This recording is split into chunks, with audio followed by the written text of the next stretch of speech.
पिछली किस्त में ज़िक्र हुआ था नेमतुल्लाह खान साहब का। आपकी ज़िंदगी के कई रुख हैं, एक दूसरा रुख भी है उसके ऊपर बाद में बात होगी। लेकिन मैं चाहूँगा कि पहले हम उस सिलसिले को मुकम्मल कर लें कि आप जब नेमतुल्लाह साहब के साथ अटैच हुए और फिर जो आपने बल्दियाती इसमें जो खिदमत अंजाम दी है, आप कहिए और मैं सुन रहा हूँ। देखिए, मैं तो नेमतुल्लाह साहब को अपनी ज़िंदगी का बहुत बड़ा मोहसिन समझता हूँ। यानी माशाअल्लाह। वालिदैन के बाद और बड़े भाइयों के बाद, बहनों के बाद जो है ना, जो मेरी ज़िंदगी में सबसे ज़्यादा इम्पैक्ट किसी का है, वो नेमतुल्लाह साहब थे। वो मेरे मोहसिन थे और मुझे उनसे बहुत कुछ सीखने का मौका मिला। इसके अलावा भी जमात के बहुत सारे ज़िम्मेदारान थे। जब मैं इदारा नूर हक़ बहुत फ्रीक्वेंटली उस ज़माने में आता जाता था, तो उस ज़माने में नज़्म जो कराची का नज़्म था ना, उसमें बहुत अच्छे, बड़े ज़बरदस्त किस्म के लोग थे, सीनियर्स थे वो। हुँ। तो वो पुराने तरबियत याफ्ता लोग थे, उनमें से कुछ ने मौलाना मौदूदी के साथ भी काम किया हुआ था, उनके दौर में काम किया हुआ था। तो अल्हम्दुलिल्लाह जी, बहुत कुछ सीखने का मौका मिला। नेमतुल्लाह साहब के साथ जो है ना, हालाँकि मैं उनसे ज़ाहिर है उम्र में बहुत छोटा था, यंग था, और मेरा मतलब उस ज़माने में तो मैं नॉर्मली जो है ना जीन्स, टी-शर्ट, पैंट, शर्ट इस तरह के लिबास ही सही पहनता था, बात है। शलवार-कुर्ता बहुत कम पहनता था। तो लोग हैरान भी होते थे कि यार नेमतुल्लाह साहब तुम्हें इतने लिफ्ट क्यों कराते हैं? नेमतुल्लाह साहब आपको बहुत लिफ्ट कराते थे। बस जी अल्हम्दुलिल्लाह, वो असल में खान साहब जो है ना, वो इस बुनियाद के ऊपर कि आप काम करते हैं और मुखलिस लोग जो भी लोग थे वो हर एक उनका चहेता था जी उस ज़माने में तो, लेकिन मैम कुछ ज़्यादा थे शायद। और हुँ। काम की बुनियाद पे थे, ज़ाहिर है कि मैं उनके साथ उनके वो क्योंकि खिदमत खल्क़ का बहुत शौक था उनको, हुँ। और मैं भी क्योंकि खिदमत खल्क़ उनके साथ कर रहा था, प्रोजेक्ट कर बल्कि रहा था। पिछले किस्से आपने बताया था कि आपके कहने के ऊपर पहली बार फ़ी सबिलिल्लाह कुर्बानी जो है वो जी, जी, जी, थर 2 पारकर सर में हुई थी पाकर और वो में भी हुई ऐसे थी। इलाके में जहाँ के बारे में गुमान ये था कि वहाँ ज़बिया करना जो है वो एक बड़ा जी, बिल्कुल, फत बिल्कुल, बलवा खड़ा हो बिल्कुल, जाएगा। बिल्कुल, बिल्कुल। वहाँ पे माशाअल्लाह कोई शायद 15 लाख रुपए की कुर्बानी वहाँ जी, करवाई गई जी। काफ़ी बड़ी अमाउंट थी। उस और ज़माने में जमात तो की तारीख में पहली मर्तबा हुई थी फ़ी सबिलिल्लाह कोई भी कुर्बानी। एनजीओ से पहले ये काम मतलब फ़ी जी, सबिलिल्लाह कुर्बानी का तसव्वुर नहीं था। जी। कम से कम जमात में तो नहीं था, खिदमत में तो नहीं था। हाँ, नहीं यूँ भी नहीं था। तो वैसे भी आम आम तौर पे असल में देखें, थर पाकर जाता ही कोई नहीं था। एक ज़माने में जावेद जब्बार साहब ने काम शुरू किया था, फिर नेमतुल्लाह साहब ने काम शुरू किया। तो ये सब चीज़ें नहीं थी वहाँ पर, जी, ज़ाहिर है। जी, जी। खैर, देखिए 2001 में बल्दियाती सिस्टम आया नया, तो जो बल्दियाती निज़ाम आया, जमात ने फैसला किया कि उसमें हिस्सा लेना चाहिए, और एमक्यूएम ने बायकॉट किया। एमक्यूएम शायद समझ नहीं पा रही थी कि ये निज़ाम क्या होगा। तो जमात ने हिस्सा लिया, अल्हम्दुलिल्लाह हमारे बड़ी तादाद में टाउन चेयरमैन्स, यूसी चेयरमैन उस ज़माने में नाज़िम कहलाते थे, यानी सिटी नाज़िम, टाउन नाज़िम और यूसी नाज़िम जी, 3 जी, टियर्स बिल्कुल। थे। जी। तो और उसमें ख़ासी काफ़ी पावर्स थी उस ज़माने में, जब वो स्टार्ट हुआ था। पूरा निज़ाम मैं एक्सप्लेन करने की कोशिश करता हूँ जी, जी। कि उसमें और आज के निज़ाम में क्या फ़र्क है, जी, ठीक है जी, ना? जी, ताकि बिल्कुल। जो देखने वाले हैं उनको अंदाज़ा हो सके। बहरहाल हुआ ये कि हमारे कोई 9 टाउन चेयरमैन हुँ। और 1 vice chairman Shah Faisal colony town के, ये मुंतखब हो गए। नेमतुल्लाह साहब जो है वो सिटी नाज़िम मुंतखब हो गए। नेमतुल्लाह साहब जो है, उनके बारे में लोगों की तवक्कुआत ये थी कि भई एक एजेड आदमी हैं, ये सिटी नाज़िम के तौर पे कैसा काम करेंगे। तो अफ़गानी साहब का एक बहुत बड़ा इम्पैक्ट था, जी। जमात के लोगों पे भी, वो 2 दफ़ा मेयर रहे थे। तो लोगों को बाज़ औक़ात शुरू-शुरू में जो है ना थोड़ा शक था कि क्या खान साहब परफ़ॉर्म कर पाएँगे या नहीं कर पाएँगे। लेकिन बाद में वक़्त ने साबित किया कि खान साहब उस ज़िम्मेदारी के लिए सबसे बेहतरीन आदमी साबित हुए वो। माशाअल्लाह। तो वरना एमक्यू के 2 साल के बाद आ गई थी ना जी, गवर्नर आ जी, गया बिल्कुल, था, हाँ, गवर्नमेंट हाँ। में आ गई थी। तो अगर कोई यंग आदमी होता, तो हुँ, वो शायद एमक्यूएम के साथ नहीं चल पाता और हुँ। कॉन्फ्लिक्ट शुरू हो जाते, जी। झगड़े शुरू हो जाते। वो हुए थोड़े बहुत बाद में, लेकिन नेमतुल्लाह साहब क्योंकि एक मदब्बराना उनमें सलाहियत थी, तो उन्होंने बड़े प्यार-मोहब्बत से, बड़े शफ़क़त से डील कर लिया। बल्कि शायद आपने पिछले केस में ज़िक्र भी किया था कि हुँ। जो आम कारकुन थे एमक्यूएम के वो भी मिर्ज़ा साहब को बड़ा एहतराम करते थे। पूरा शहर ही सर, वो तो फिर ज़ाहिर देखें हाँ, ना, नहीं वो मतलब तो कि फिर एमक्यूएम से गवर्नर जितनी राइवलरी चल रही इशरत उल थी, इबाद हो जो गए या आपने जो दीगर किस्से लोग सुनाए हो थे गए। कि साहब जी, वो जी, बिल्कुल। गाड़ी में इतने हालात में जी, खराब जी, हालात जी, में जी, जी, देखा, जी, जी। वो तो मतलब पुरानी बात है, हाँ, लेकिन जब नेमतुल्लाह साहब नाज़िम बन गए शहर के, जी, तो उनकी रिस्पेक्ट जो है ना पूरे माशरे में हर तबके में बहुत हो गई। क्योंकि वो कोई ताज्जुब नहीं बरतते थे, जी। वो पूरे शहर के नाज़िम थे। उन्होंने वाक़ईतन अपने आप को ऐसा साबित किया कि भई ये शहर मेरा शहर है, इसका हर मसला मेरा मसला है, इसका हर आदमी मेरा आदमी है। वो जमात ये इस्लामी के नाज़िम नहीं थे, वो कराची के नाज़िम थे। कराची के नाज़िम थे, जमात के तो दायरे थे ही थे, लेकिन नहीं, दायरे नहीं, यूँ मैं कह रहा हूँ, कराची के तो उनकी शनाख्त जो थी वो कराची के नाज़िम की थी। एग्ज़ैक्टली, लेकिन उन्होंने कराची के लिए जो है ना अमलन बहुत खिदमत की है कराची की, बड़ा जी। विज़न था माशाअल्लाह। अच्छा, मैं थोड़ा-सा कता कलामी हो रही है, मैं सिर्फ़ ये जानना चाह रहा था कि माशाअल्लाह जो जमात की कराची में जो पहचान हुई, बल्दियाती खिदमत से हुई है।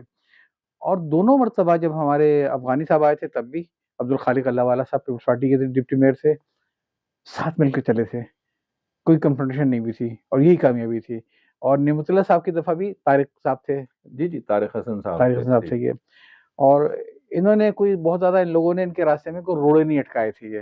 तो इसका मतलब मुझे ये एहसास क्या होता है कि अगर हम साथ मिलके चलेंगे तो अल्लाह बरकत देगा। देखिए जी, ये तो एक ऑब्वियस सी बात है ना सर। जी। आप वो जो एक शेर है ना किसी का, हयात लेके चलो, कायनात लेके चलो, वाह! चलो तो एक ज़माने को साथ साथ लेके लेके चलो। चले। जी, जी। तो लीडरशिप तो यही होती है कि जी। जी आप सबको साथ लेके तो चलें। हमारे जो दोनों बाबाए शहर थे, दोनों सबको साथ लेकर चले थे और ऊपर भी उन्होंने मतलब एक पावर्स के साथ जो है ना कॉम्प्रोमाइज़ किया था, डिप्टी बिल्कुल, मेयर दूसरा बिल्कुल, था, बिल्कुल। इनको कोई प्रॉब्लम नहीं था और नीचे तो फिर जब आए तो माशाल्लाह चाहे अफ़गानी साहब हों, चाहे नईमुल्लाह साहब हों, ये फिर पूरे कराची के नाज़िम थे।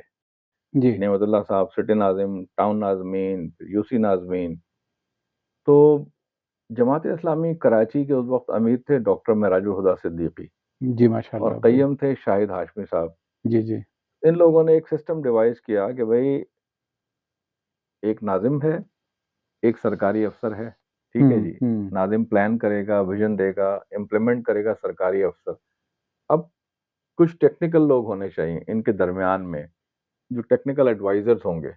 उनकी कोई लीगल हैसियत तो नहीं होगी, हुँ। लेकिन कुछ शोबों के माहिरीन या कुछ शोबों के लोग जो समझते हों, उनको नेमतुल्लाह साहब के साथ लगाया जाए, ताकि वो फिर उनकी हेल्प करें। मुशावरत के लिए तो भी। मैं तो क्योंकि 92 से ही नेमतुल्लाह साहब के साथ था, तो ऑब्वियस बात थी, ज़ाहिर है मुझे एक रोल प्ले करना था और खान साहब तो यकसू होते नहीं थे इस बात पे कि जी अगर वो उनको हम चंद चंद अफ़राद ऐसे थे कि जो उनकी ज़िंदगी का हिस्सा थे लाज़िमन कि अच्छा जी अगर कोई काम करेंगे तो ये और कुछ अफ़राद तो होंगे ही होंगे। नेमतुल्लाह साहब 91 में तो कराची के अमीर बने और 92 में मैं उनसे अटैच्ड हो गया, तो मेरा हुँ, उनका इतना ताल्लुक किसी और का रहा ही नहीं है। हुँ। तो इस लिहाज से ज़ाहिर है, बहरहाल मुझे 2 ज़िम्मेदारियाँ यानी बेसिकली तो मैं मीडिया का ज़िम्मेदार था उनका। अब अंदाज़ा करें कि जी मैं एक एमबीबीएस डॉक्टर, नेमतुल्लाह साहब के सामने एक लिस्ट पेश की गई 20-25 लोगों की, जो बराह रास्त मीडिया से वाबस्ता थे।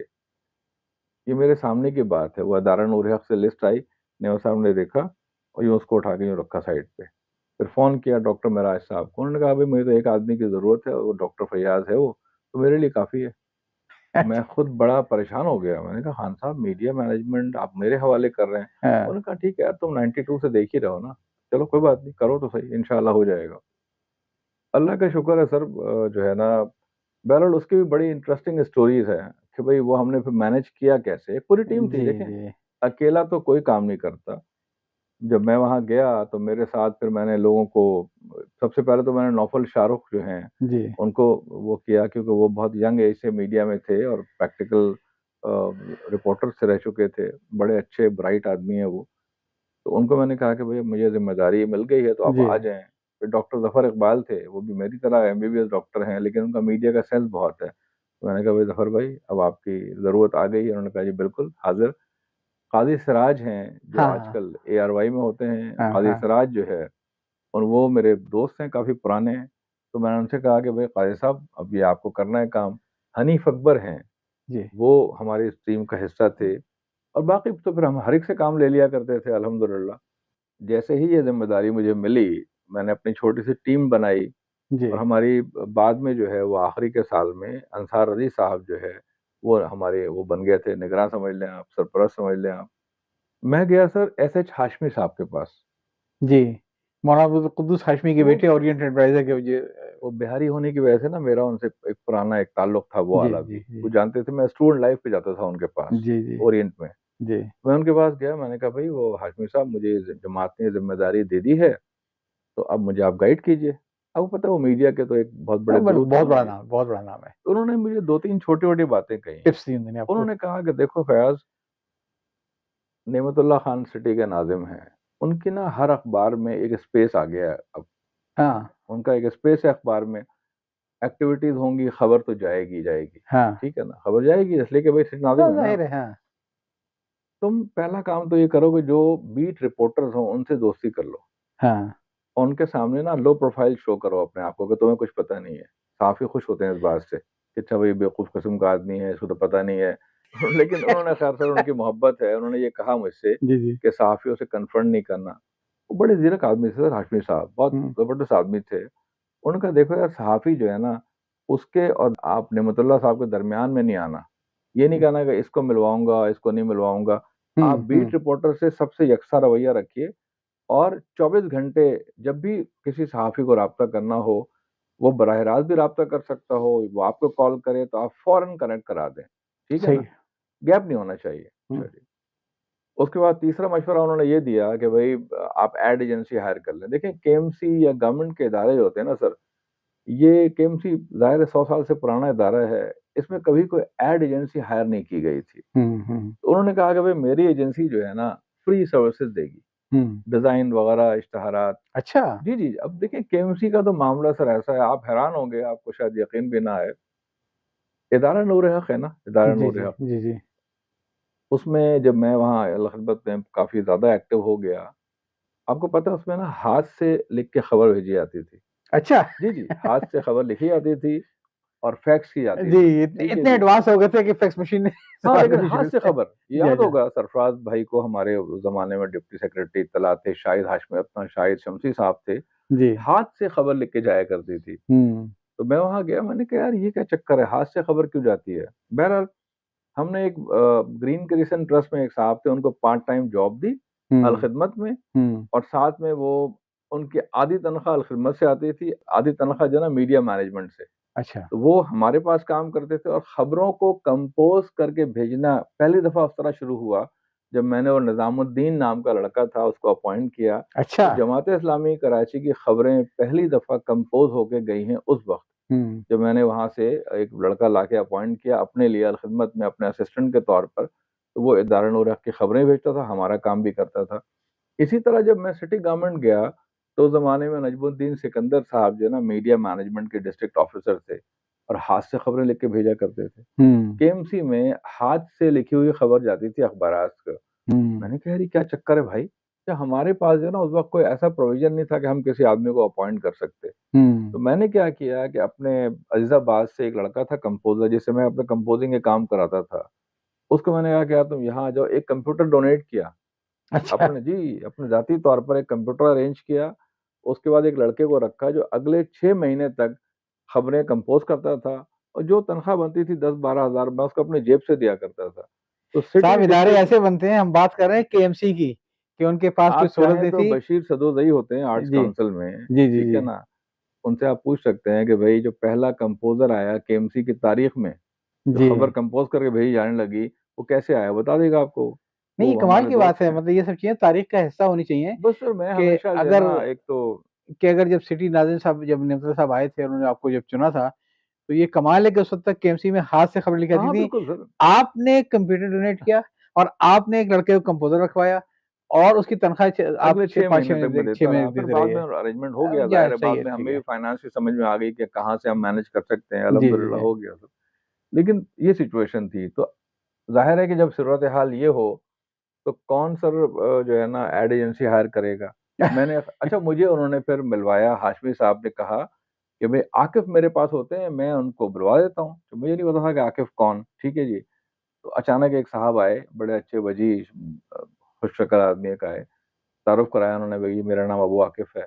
अच्छा वो ग अबू आकिफ़, अच्छा, अच्छा, मेरा अच्छा। उनसे पहली मर्तबा मेरी मुलाकात हुई है अबू डायरेक्टर हज आकिफ़ जो के साहब रहे से। बाद में। डायरेक्टर हज रहे, सेक्रेटरी रिटायर हुए थे जी, जी, एस्टेब्लिशमेंट जी, जी, डिवीज़न जी, जी, के, बिल्कुल, हाँ। तो 22 ग्रेड में रिटायर हुए हैं वो। हुँ। तो आकिफ़ भाई, मैंने कहा यार, जब तारुफ़ हुआ कि भई मैं एडिशनल कमिश्नर रहा हूँ, एडिशनल कमिश्नर 1 यानी नेक्स्ट 2 कमिश्नर रहे थे वो, पराचा साहब के साथ और मीर हुसैन अली साहब के साथ। अच्छा। तो मैंने कहा यहाँ क्या कर रहे हैं ये? मुझे नहीं पता था सर ये चक्कर कि भाई गवर्नमेंट का एक इतना बड़ा अफ़सर जो है, जो एडिशनल कराची कमिश्नर कराची रहा है, वो हाँ। ओरिएंट में क्या कर रहा है? तो ये मैंने तो उनसे बड़ा पूछा, बड़ा मतलब मेरे ज़हन में यही बात आ रही है। अच्छा आपके इल्म में बहुत बड़े आदमी थे वो। जी हाँ। हैं सर, इस हैं बिल्कुल आवाज़ में अल्लाह होते हैं अल्लाह उनकी जी, माशाल्लाह, जी, वो जी। तो आए थे ब्यूरोक्रेसी पिछले का। दिनों और वो कारी ब्यूरोक्रेसी जमील साहब ने बुलाया था उनको, मैं गया था, उनसे जी, मिला। ब्यूरोक्रेसी में इस तरह के लोग कहाँ हैं सर? बहुत कम है, बहुत कम है। तो आकिब भाई से मैंने पूछ लिया, ब्लंट, मैं तो ब्लंट आदमी हूँ, मैंने पूछा कि भाई आप तो सरकारी मतलब इतने बड़े अफसर हैं, आप यहाँ क्या कर रहे हैं? हुँ, तो उन्होंने कहा कि भाई देखो तनख्वाह से तो गुजारा होता नहीं है, हुँ। तो गवर्नमेंट ने एक प्रोविजन दिया था कि 5 साल की छुट्टी लेकर किसी अच्छा, प्राइवेट अच्छा। इदारे में जॉब ज्वाइन कर सकता है। तो मैंने इसलिए जो है ना यहाँ ज्वाइन किया है, मैं ओरियन पीआर का चीफ एग्जीक्यूटिव हूँ। अच्छा! तो ओरियन पीआर के डायरेक्टर समझ लें, जो ये इंचार्ज दुनिया समझ कितनी लें कुछ भी। मुख्तसर है। अल्लाह मियाँ कैसे मैंने रास्ते कहा यार पैदा कमाल, पाए। उन्होंने कहा जी हम पीआर सर्विसेज दे देंगे और फ्री दे देंगे। देखिए आप जानते ही हैं ना, ऐड तो जाता है, बिल गवर्नमेंट देती है अखबार को, अखबार 15% कमीशन देता है ऐड एजेंसी को। मेरा सर ऐड एजेंसी से पुराना, बहुत पुराना राब्ता रहा है। अलखिदमत हॉस्पिटल औरंगी टाउन के इश्तहारात मैंने कैसे बनवाए हैं, वैसे ही एक, अब ज़रा इससे हट के बात बता रहा हूँ आपको मैं, कि मेरा मीडिया से अंडरस्टैंडिंग कितनी पुरानी है और ऐड एजेंसी से राब्ते कैसे थे। अलखिदमत हॉस्पिटल के लिए पहला इश्तिहार मैंने बनवाया, उस ज़माने में खलीलुल्लाह फारूकी होते थे, जी, जी, जी, बिल्कुल, ये हाँ। जो ताहिर खान साहब का इदारा था उसमें। जी, जी, जी। तो मैं जमीयत से जानता था उनको कि भाई खलील हाँ, भाई हैं, बड़े मुक़र्रिर हैं, शायर हैं, हाँ। बहुत मुशफ़िक़ आदमी हैं। मैं उनके पास चला गया। मैंने कहा, भई अलख़िदमत हॉस्पिटल का ऐड बनाना है, खलील भाई ये बनवा दें मुझे आप। हाँ। उन्होंने कहा, तुम्हें पता भी है कि हमारा जो इदारा है, ये तो करोड़-करोड़ के काम क्लाइंट पकड़ता है भाई। ये तुम कैसे चिल्लड़ का होगा? काम लेके आ गया था। कह रहे हैं, तुम कमाल आदमी हो यार। अलख़िदमत अस्पताल औरंगी का इश्तिहार तुम चाह रहे हो हमारे यहाँ बन जाए। इंटरफ्लो नाम है उनके उस हाँ, एजेंसी का हाँ, ना। मैंने कहा, हाँ, बनवा दें आप। कहने लगा, मैं तो नहीं बनवा, इस तरह कंपनी तो नहीं बनाएगी। अच्छा मैं ऐसा करता हूँ, कॉपी लिख दूँगा फ्री में। हाँ, ज़ाहिर है मेन तो सर कॉपी है ना। हाँ, जो हमारा डिज़ाइनर है वो घर पे भी काम करता है। हाँ, उसे डिज़ाइन कर देंगे, उसको तुम दे देना कुछ पैसे यार। हाँ। तो अलखिदमत हॉस्पिटल औरंगी टाउन का पहला ऐड बना इंटरफ्लो में, यानी अच्छा, इंटरफ्लो की क्वालिटी का ऐड बना सर। दूसरा ऐड बनवाया मैंने ओरिएंट में जाके। हाशमी साहब तो हमारे सरपरस्त थे। हमने कहा, हाशमी साहब ये अलखिदमत हॉस्पिटल बन रहा है जी। अच्छा औरंगी में बन रहा है? बिल्कुल सही है। बहुत अच्छी बात है यार ये। तो क्या करना है? मैं कहा इश्तिहार बनवा दें। एक साहब होते थे अहमद ज़ाहिद, उनका इंतकाल हो गया, शायर थे, दोस्त थे हमारे, गुलशन में रहा करते थे। उनको बाद में किडनी फेलियर हो गया था। तो उनको बुलाया उन्होंने और कहा कि भई ये, उन्होंने कहा सर मैं तो जानता हूँ, मेरे दोस्त है ये। तो उन्होंने कहा भई बना दो इश्तिहार जाके यार, और कोई पैसे-वैसे चार्ज नहीं करना। अलखिदमत का अच्छा, काम है, बहुत अच्छा काम है जमात वालों का। तो दूसरा ऐड हमने वहाँ से बनवाया सर। तीसरा ऐड जो है, उसके बाद के कुछ ऐड मैंने बनवाए, ये शारा फैसल पे जो है ना, वो है अपना एक बहुत अंग्रेज़ी मीडियम किस्म की एजेंसी है, उसका नाम ज़हन से निकल रहा है मेरे। बहरहाल उनसे हमने तीसरा ऐड बनवाया। उसमें भी जमीयत के एक साबिक़ काम आए, जो कराची यूनिवर्सिटी में मीडिया मैनेजमेंट में थे। तो उनसे मेरी बात हुई, उन्होंने कहा तुम आ जाना यार, बना देंगे, अपना ही काम है। तो वो उन्होंने वहाँ से नाम करा ज़हन में आ दिया। रहा है? उन साहब का भी नहीं आ रहा और उस एड एजेंसी का, लेकिन वो एड एजेंसी मेन शारा चलो, फैसल पे उसका ऑफ़िस है, मेन रोड के ऊपर, हाँ, ठीक है। और उससे हमने वो डेवलप कराया ऐड। तो ज़ाहिर है कि जो मुझे इस चीज़ों का पता था कि ऐड एजेंसी क्या होती है, कैसे काम होता है। मैंने कहा सर देखें नेमतुल्लाह साहब को, उन्होंने कहा जी मैं नेमतुल्लाह साहब से बात करता हूँ। तो खैर उन्होंने खान साहब से बात की, उनको कहा कि भाई नेमतुल्लाह साहब आप शहर के नाज़िम बन गए, हमारे लिए बड़ी खुशकिस्मती की बात है। तो मेरी एजेंसी तो आपके लिए हाज़िर है और हम फ्री सर्विसेज़ देंगे। माशाअल्लाह। लेकिन हमारे यहाँ अनफॉर्च्यूनेटली जो जमात के ज़िम्मेदारान थे, कुछ और लोग भी थे काउंसिल में, कुछ सरकारी सरकारी अफ़सरान को लगा कि हमारा तो धंधा बंद हो जाएगा। जी। करोड़ों का बजट था और वो छोटे-छोटे अखबारात में जो ऐड देके ना सर वो पूरा कर लिया करते थे, छोटे अखबारात से पैसे पकड़ा करते थे। मैं नाम तो नहीं लूँगा किसी का, लेकिन ये एक रूटीन की प्रैक्टिस है और हम समझ सकते हैं, हर आदमी समझता है कि सरकारी इदारों में काम कैसे होता है। वो तो अभी आपसे आगे चल के बातें होंगी ना, जो आपने वो सर हॉस्पिटल के लिए ज़रूर जब सर, मशीन बहुत लेकर आए बहुत थे, तो बहुत क्या जी, आपके। बिल्कुल, जी, बिल्कुल। जी। उन्होंने मेरे खिलाफ एक मतलब बज़्ज़न करने की कोशिश की। हाँ, नेमतुल्लाह साहब ने कहा कि यार ये क्या मुसीबत आ गई है। वो हर वक़्त आगे भरते रहे हैं कि जी फैयाज़ साहब की तो सेटिंग है, ओरिएंट से फलाँ है, धमाका है। अब एक अगर सरकारी अफ़सरान जिनके साथ आपने काम करना है, अगर वो आपके खिलाफ हर वक़्त इस तरह की शुरू शुरू कर देंगे तो आप काम करेंगे कैसे? खान साहब ज़ाहिर है कि बहुत इस मामले में ना बड़ी एहतियात करते थे कि कोई माली मामला हुँ, किसी का हुँ, कोई हुँ, हुँ। खामख़ा में वो ना आ जाए या उनकी टीम के किसी आदमी के साथ ऐसा ना हो जाए। उन्होंने जो है ना सैफुद्दीन जो है डॉक्टर अपना सैफुद्दीन जी, जी, एडवोकेट बिल्कुल, जो हाँ। आजकल अपोज़िशन लीडर हैं केएमसी के, उनको बुलाया। मुझे खुद बताया सैफुद्दीन ने। अब उनको पता नहीं याद होगा कि नहीं याद होगा। उन्होंने कहा कि यार मुझे नेमतुल्लाह साहब ने कहा है कि यार ये फैयाज़ चाहता है कि एड एजेंसी हायर हो जाए और तुम किसी तरीके से रोको उसको। वो रुकेगा तो नहीं, जब वो तय कर लेता है, कोई तो तय कर लेता है, लेकिन मेरी ख्वाहिश ये है कि ऐसे किसी काम में ना पड़े जहाँ जो है ना सारे सरकारी हमारे अफसरान और दीगर लोग उसकी मुखालफत कर रहे हैं।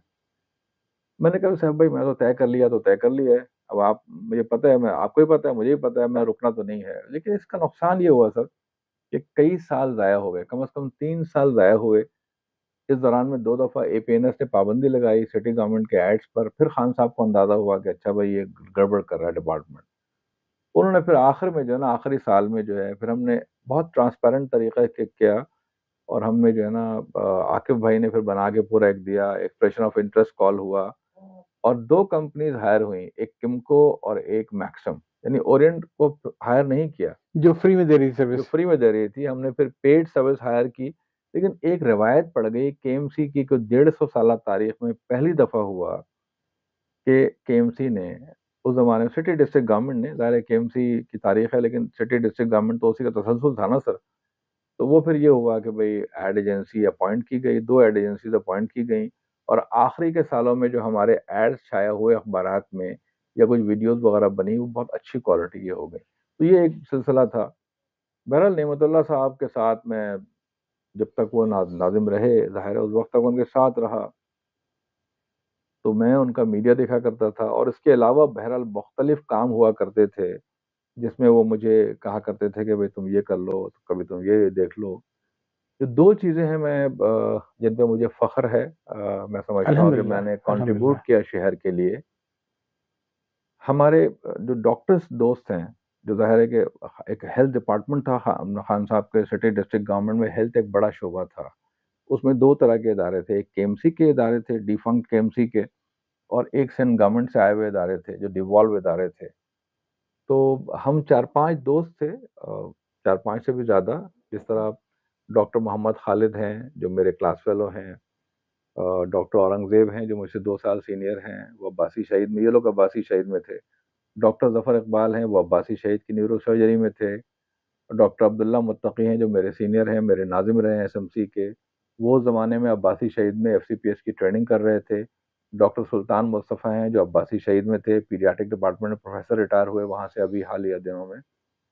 और भी कुछ लोग थे। बहरहाल ये एक लोग थे, जो हम जो है ना कहीं बैठ के डिस्कशन किया करते थे कि यार क्या होना चाहिए। डॉक्टर आसिफ खान है, जूनियर है हमारे काफ़ी। तो हम लोग मुख्तलिफ आइडियाज़ पे डिस्कशन करते थे कि यार अब्बासी में इम्प्रूवमेंट क्या करनी है, सिटी गवर्नमेंट के लिए क्या करना है।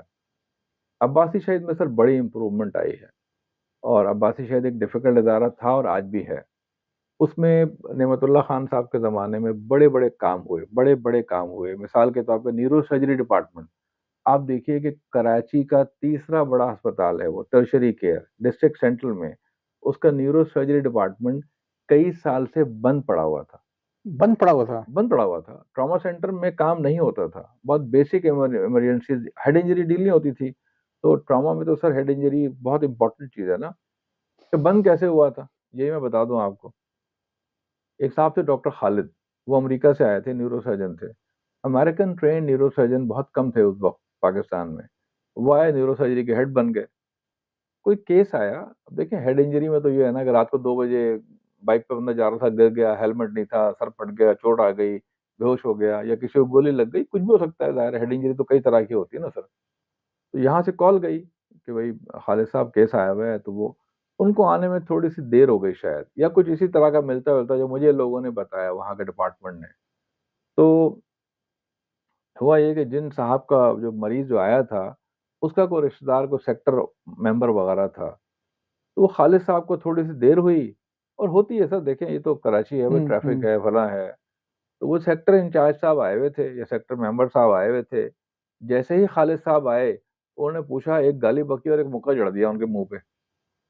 वो एक भाई न्यूरो सर्जन है, अब्बासी शहीद के ट्रॉमा सेंटर का न्यूरो सर्जरी का इंचार्ज है यार।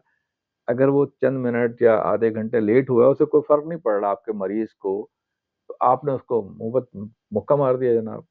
वो साहब ने खैर गए और सर्जरी उन्होंने की।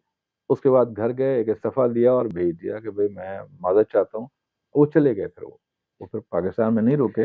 ये बात मुझे उसी न्यूरो सर्जरी डिपार्टमेंट के लोगों ने बताई, जो उनके साथ काम कर चुके थे, जो जानते थे इस वाक़ये को। हमारे साथ डॉक्टर ज़फ़र इकबाल साहब थे, जो न्यूरोसर्जन हैं और आजकल अल खिदमत के अंदर वो एक हॉस्पिटल्स के इंचार्ज हैं। वो डाउ मेडिकल कॉलेज में जमीयत के नाज़िम रहे हैं, मेरे बड़े ज़ाती दोस्त भी हैं और हम सब साथी होते थे। उनके ज़माने में उन अब्बासी शहीद में होते थे डॉक्टर मसूद जावेद साहब। तो इन्होंने उनसे राब्ता किया, डॉक्टर खालिद बीएमएस से हॉस्पिटल के, डॉक्टर हुमायूं फ़र्रुख थे, इनका इंतकाल हो गया कुछ दिनों पहले, हम कुछ हफ्तों पहले। तो ये लोग उनके पास गए, मसूद जावेद साहब के साथ काम किया था हुमायूं फ़र्रुख ने, डॉक्टर ज़फ़र इकबाल ने। उनको उन्होंने राज़ी किया कि भई आप अब्बासी शहीद आ जाएँ और न्यूरो सर्जरी को दोबारा से खोल दें। तो उनकी बड़ी बड़े आदमी हैं वो मसूद जावेद साहब, और उन्होंने आके फिर खान साहब को जब पता चला कि अच्छा भाई वो एग्री हो गए हैं, तो उनको एक स्पेशल कॉन्ट्रैक्ट के तहत लाया गया और वो फिर न्यूरो सर्जरी डिपार्टमेंट स्टार्ट हुआ। आपने तो ऐसी कहानी शुरू कर दी है। मेरा ख़्याल है कि हम थोड़ा-सा एक वक़्फ़ा ले लेते हैं और उसके बाद अब्बासी शहीद से ही स्टार्ट करेंगे इसको।